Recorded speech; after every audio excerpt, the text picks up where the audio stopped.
Welcome to Ask and Learn. In this question, we want to consider what happens during a lightning strike and the energy involved. And if we consider this energy to be the kinetic energy of a car, we want to find the final speed. Okay.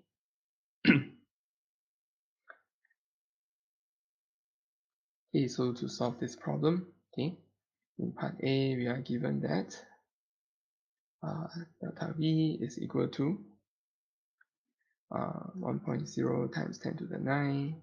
We are given that Q is 30 coulomb, okay, using delta U equals to Q delta V, okay.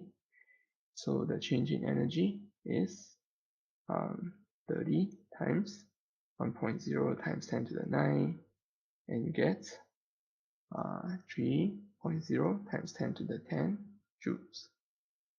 Okay, so this is the answer for part A. Okay, next in part B.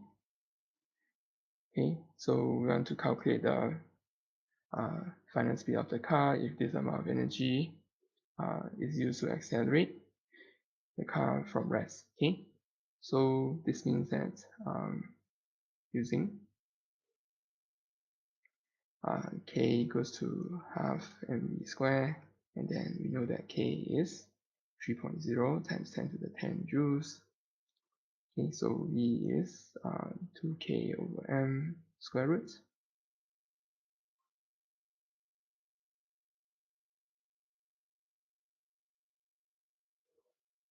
Okay, putting in the numbers, and you get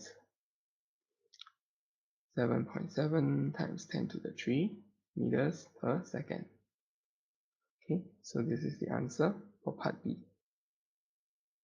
Okay, and that's all for this question.